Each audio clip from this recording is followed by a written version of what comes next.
ya que se decía que unos cuantos jóvenes habían rescatado y recuperado un antiguo kiosco.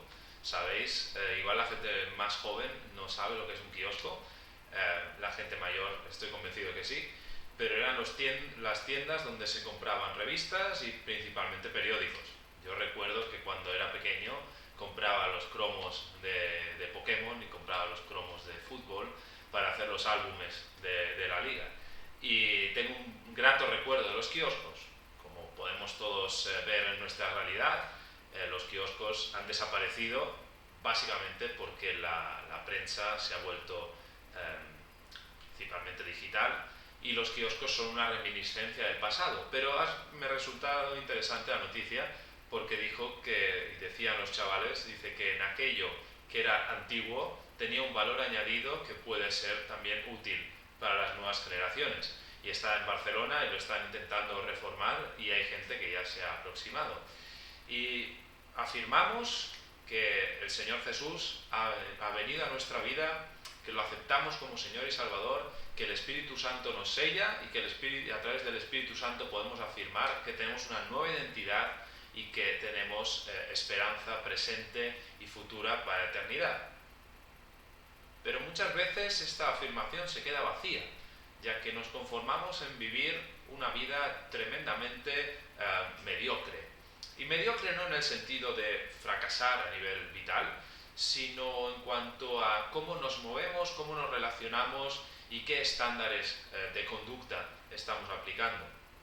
Cuando leemos pasajes antiguos, cuando leemos pasajes del texto bíblico que nos apuntan a forma de carácter, a formar el carácter, a cómo debemos formar nuestro carácter, muchas veces los vemos como simples consejos, pero los vemos como algo del pasado. A veces pensamos que el mensaje del Evangelio es aceptar a Jesús y ya, y todo lo que viene antes, toda la moralidad, toda la conducta, todas las exhortaciones en cuanto a cómo debemos actuar, a veces los dejamos de lado. Pero el texto bíblico, y espero que nos haga reflexionar hoy, nos apunta directamente a que elementos del Antiguo Testamento, especialmente elementos morales, de conducta, sobre cómo debemos actuar y cómo debemos modelar nuestra vida, en base a qué principios quiere el Señor que modelemos nuestra vida, es algo que debemos rescatar y que debemos mostrar a las personas que nos rodean como parte del pueblo del Señor. Tenemos una responsabilidad, que es la de poder seguir recuperando estos pasajes porque tienen un efecto directo sobre nuestra conducta y tienen también un efecto directo sobre las personas que nos rodean. Os animo a pausar el vídeo y a poder abrir el texto bíblico por el capítulo 29 de Proverbios 29, de los versículos 1 al 3. Es un texto corto, pero os animo a que podáis pausar el vídeo y a poderlo leer con calma un par de veces. Y cuando lo hayáis hecho, vamos a hacer una breve exposición sobre estos tres versículos. Principalmente, cada versículo nos habla de un tema y podemos ver, si leéis los Proverbios, que es una lectura muy interesante, podéis ver que normalmente cada versículo, cada grupo de 2 versículos, 3 máximo, habla de temas distintos. A diferencia de otros textos bíblicos que son más cuerpos en cuanto a relato y que se puede estructurar en cuanto a distintos relatos y dividir como tal, los capítulos de Proverbios tienen normalmente una temática general, pero sí que cada versículo, cada grupo de versículos suele ser más corto y trata individualmente y de una forma relativamente aislada otros temas. En este caso, estos 3 versículos nos muestran elementos que debemos rescatar de ese pasado porque forman parte del núcleo moral, del núcleo de actuación que el Señor quiere para su pueblo. En primer lugar, el versículo 1 nos habla de humildad delante de la corrección. Delante de la corrección de un hermano, de la corrección de alguien, de la oposición, es decir, esto no es correcto, que alguien venga y nos diga que esto no es correcto. El rasgo de carácter que debemos tener es humildad. Una pregunta muy directa es cómo actuamos cuando nos enfrentamos a oposición. Cuando alguien nos dice que no lo has hecho bien, cuando alguien desaprueba nuestro andar diario, cuando alguien nos dice esto de ti no me gusta, cuando de forma correcta o incorrecta se nos dice tú tienes culpa de estas cosas, ¿cómo actuamos ante esa corrección o ante esa oposición? El Señor es muy claro al respecto. El versículo 1 nos dice, no frunzáis el ceño, no endurezcáis vuestra cerviz, que ante esa situación de crítica vuestra reacción no sea rechazo absoluto, enfado e ira. Es lo que nos sale normalmente a la humanidad, lo que le sale cuando alguien le dice que no está bien lo que está haciendo, o cuando hay una corrección, es o indiferencia o normalmente ira.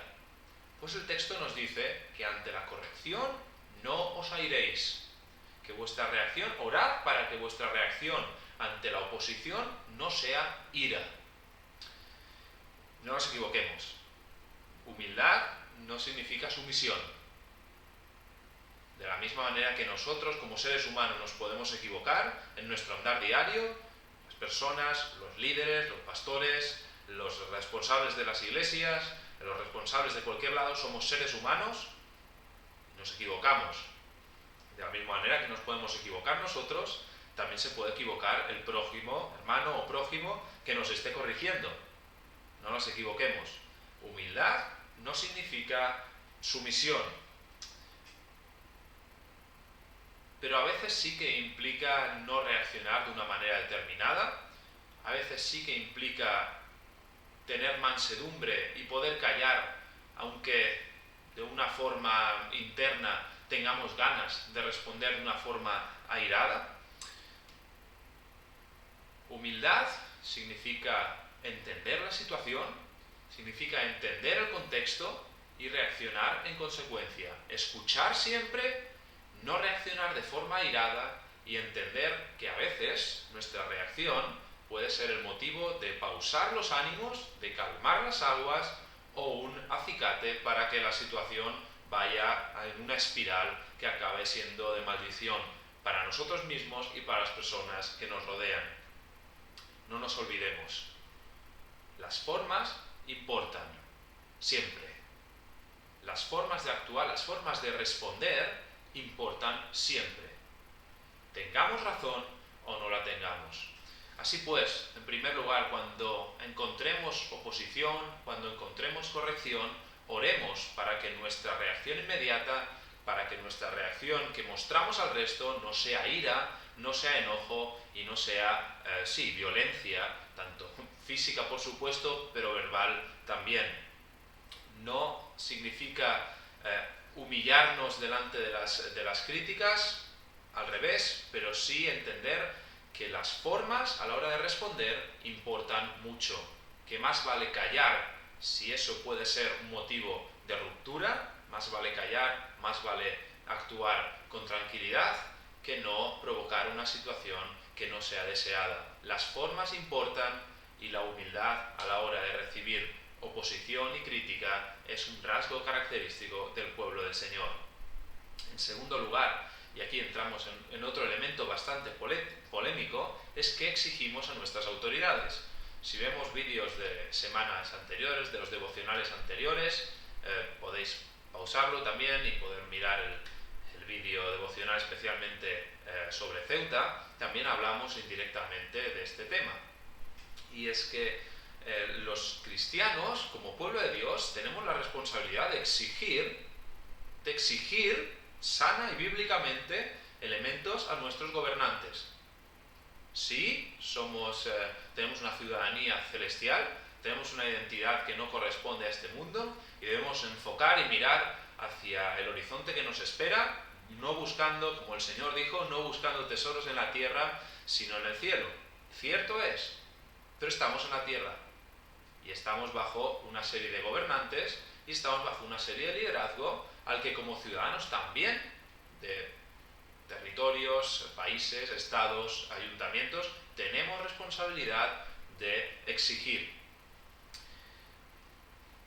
Pero las demandas, lo que nos exige, lo que el texto bíblico nos dice que debemos exigir a nuestros gobernantes, no depende de ideologías. El texto nos dice, el versículo 2, que no debemos exigir otras cosas que no sean justicia. A nuestros gobernantes debemos exigirle justicia, porque con justicia, lo que viene aparejado con la justicia para todos es bienestar. Hay un matiz que he dicho y que resulta interesante y que muchas veces olvidamos. La justicia, el bienestar, el buen gobierno se debe aplicar a todos los colectivos. Cuando Jeremías está hablando en su capítulo 29 de su texto, de su libro, habla de que debemos buscar bendecir a la ciudad. Fijaos que el versículo no dice que debemos bendecir a una parte de la ciudad.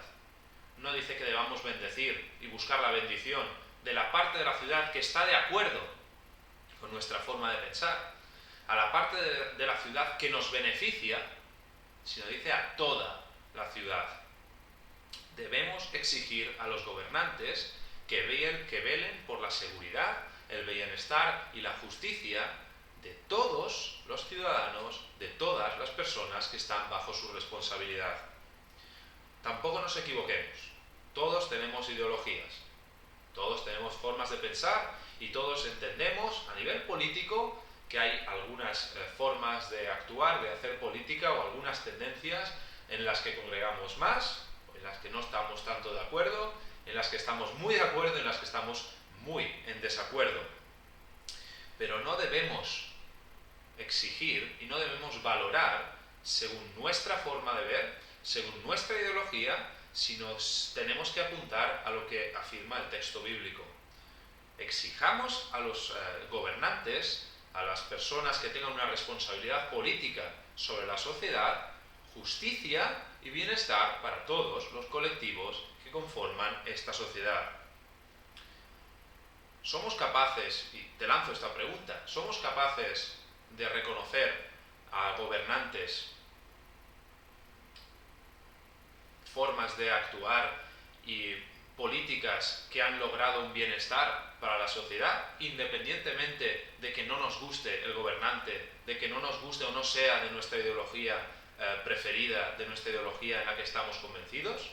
Ese es un ejercicio sano y os propongo que sea un motivo de oración, que podamos también entender que aunque ideológicamente sean distintos y aunque ideológicamente no compartamos elementos de algún elemento político, de representantes de nuestra sociedad, que podamos tener también la certeza y la convicción de que el Señor los ha puesto, como habla Pablo de una forma explícita, que el Señor los ha puesto y como tal debemos exigirles y reconocerles cuando se ha actuado de forma justa, cuando se ha actuado de forma correcta o cuando se ha procurado el bienestar de la sociedad. Abogamos por los derechos de todas las personas de nuestra sociedad, reclamamos a los representantes políticos que busquen el bienestar, la justicia y de todos los miembros de la sociedad, o nos conformamos solo con una parte. En un momento como el actual, en que la tensión política, el clima político se enrarece, el fuego político va creciendo, las enemistades políticas entre formas y ideologías van creciendo y van chocando de una forma más directa, tenemos la responsabilidad de ver a nuestros representantes públicos en este sentido. Debemos exigir justicia, debemos exigir bienestar para toda la población, para todos los colectivos, aunque no estemos de acuerdo, para todos ellos, y no debemos guiarnos y no debemos interpretar a través de la ideología.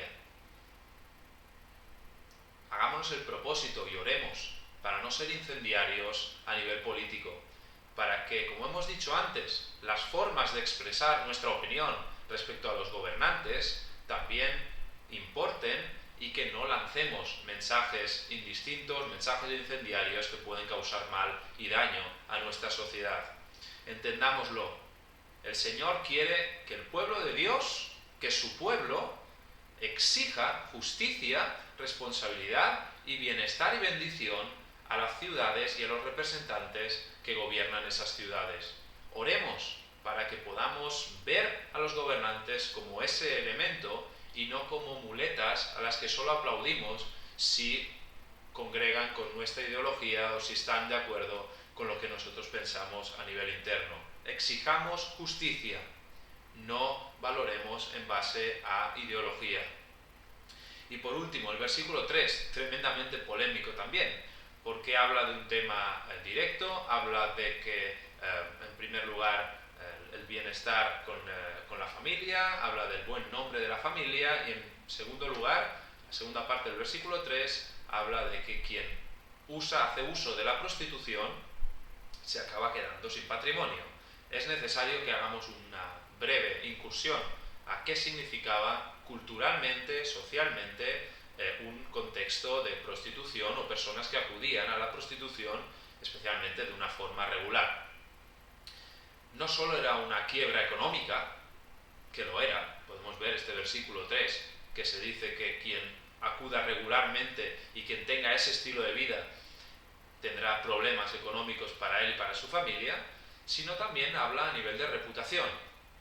O sea, las personas, especialmente los hijos, que tenían una conducta que no era apropiada socialmente, una conducta que era llamativa en el mal sentido de la expresión, no solo provocaban malestar para la persona que estaba actuando de esta manera, sino también era un foco de señalamiento público para el entorno en el que estaba. Incluso podemos ver ejemplos bíblicos que apuntan al respecto, que por lo que hacían algunas personas dentro del pueblo, incluso en tribus, fuera de esa tribu, eran conocidos por lo que hacían y porque había una conducta que no era apropiada. Especialmente pasaba en un ámbito familiar. El texto bíblico, pues, no apunta tanto al tema de prostitución o no apunta tanto al valor moral que se le da a las personas que practican la prostitución, no está hablando de esto, y haríamos bien en entender el mensaje profundo que tiene este pasaje. Tus acciones tienen implicaciones no solo para tu propia vida, sino también para las personas que están a tu alrededor y son de testimonio directo. Cómo conduces tu vida no solo te afecta a ti, que por supuesto te afecta a ti, sino también afecta tanto a nivel material como a nivel moral y como a nivel de testimonio a las personas que tienes a tu alrededor. Cómo te mueves, cómo te relacionas con tus amistades, en tu trabajo, en tu iglesia y demás, tiene efectos para ti, pero también tiene efectos para tu familia. Cómo te relacionas con tu iglesia, cómo ves a tu iglesia, cómo actúas con ella, el gozo con el que asistes a los cultos y demás, tiene efectos en ti, también tiene efectos en tu familia, pero también tiene efectos en el contexto social en el que tú estás. Vivimos en una época en la que pretendemos ser muy individualistas y nos creemos y pretendemos creer que lo que yo hago, mis acciones, mis decisiones, mis consecuencias. Sí, eso. Como mucho, afirmamos esa frase, esa forma de pensar. No solo en cuanto a forma de actuar, sino también en cuanto a estándares morales, en cuanto a cómo organizamos nuestra vida, en cuanto a qué creemos que está bien y qué creemos que está mal. Pero el texto bíblico nos dice que el pueblo de Dios nunca va a funcionar bien si no entendemos que nuestras acciones tienen responsabilidad y tienen efecto directo tanto para nosotros como para las personas que nos rodean. Te hago un propósito para mí también, por supuesto, que es que antes de tomar decisiones, antes de tomar decisiones, de andar caminos, antes de practicar ciertas formas de actuar, antes de tomar decisiones a nivel eclesial, a nivel personal, a nivel familiar, antes de tomar esas decisiones, que te hagas el propósito de pensar en las consecuencias generales que puede tener eso en tu entorno. Sí, no nos equivoquemos tampoco. Tenemos una responsabilidad sobre nuestra propia vida, claro que sí, y debemos actuar también pensando en las consecuencias que puede generar para nosotros. Pero tengámoslo claro, el pueblo de Dios, formamos parte del pueblo de Dios, y para el pueblo de Dios la visión comunitaria en conjunto es tremendamente indispensable. Antes de tomar decisiones, pensemos qué efectos pueden tener, no solo para nosotros, sino también para las personas que nos rodean. Y ese es un caso, por ejemplo, que el texto bíblico habla de prostitución. A día de hoy es una de las problemáticas, es uno de los temas más conflictivos o más candentes en cuanto a pornografía principalmente, en cuanto a consumo de prostitución. En vez de pensar en lo que nos genera a nosotros, en primer lugar, en el placer que nos puede costar, o el coste que puede costar, o lo que sea que pueda costar, las consecuencias personales, hagámonos el propósito de ver y de valorar y de poner delante del Señor realmente qué efectos tiene también en mi contexto. En las personas que sufren este tipo de esclavitud, en mi contexto a nivel familiar, en mi contexto de pareja, en mi ejemplo, en mi, digamos, fidelidad y en mi consecuencia a la hora de hablar sobre estos temas, en mi propio estilo de vida, cuando tomo decisiones en cuanto a mi propio estilo de vida. Sí, por supuesto, es necesario valorar las consecuencias a nivel personal que tenemos, pero no nos olvidemos de, delante del Señor, decirle: Señor, ayúdame a decidir también pensando en el impacto que puede generar en las personas de mi alrededor. El texto bíblico en este versículo 3 nos dice: tened en cuenta de que no estáis solo en el mundo, que el pueblo de Dios es un pueblo y es una comunidad en consecuencia. No nos equivoquemos al pensar de que nosotros con nuestras acciones solamente nos afectamos para bien y para mal a nosotros, sino que oremos al Señor para que a la hora de actuar, a la hora de andar, no solo lo hagamos de un modo egoísta, sino que pensemos en amplio, pensemos en las consecuencias directas e indirectas que pueden tener nuestras acciones, nuestra toma de decisiones, nuestro consumo de ciertas no solo sustancias, sino también de ciertos productos audiovisuales y demás, que oremos al Señor entendiendo que nuestra responsabilidad no solo acaba en nuestra persona individual, sino que nuestras acciones también impactan a nuestro alrededor. Así pues, son tres elementos que nos animan y nos pueden ayudar a reflexionar y a orar. En primer lugar, ante la corrección, tengamos humildad y entendamos y pidamos al Señor que entendamos que las formas importan siempre a la hora de responder ante acusaciones, ante críticas, ante quejas, ante, sí, al final cualquier elemento que sea de oposición. En segundo lugar, que el Señor nos ayude a exigir a nuestros políticos justicia y bienestar, bendición para toda la ciudad y no solo para ciertos colectivos. Que el Señor nos ayude a, más allá de ideologías, poder exigir y poder reconocer cuando los gobernantes han actuado con justicia, con verdad y han actuado con bienestar para el conjunto de la sociedad. No extendamos odio generalizado y no extendamos discursos que lo que buscan es idealizar y separar a la sociedad a través de ideologías, aunque nosotros estemos de acuerdo o no con esas ideologías y con los gobernantes que están puestos. Exijamos a nuestros gobernantes justicia, bienestar y bendición para el conjunto de la población y oremos para que eso sea una realidad. Y por último, oremos para ser conscientes de que nuestras acciones tienen un impacto directo en nuestra vida, pero también tienen consecuencias directas e indirectas en nuestro entorno. Oremos para no ignorar las consecuencias indirectas y directas a personas de nuestro entorno. Oremos para que nuestras acciones también sean de bendición para nuestra familia, sean de bendición para nuestra comunidad y sean de bendición también para la sociedad en la que el Señor nos ha puesto. Pues que el Señor bendiga su palabra y que el Señor nos bendiga a todos y a cada uno de nosotros. Amén.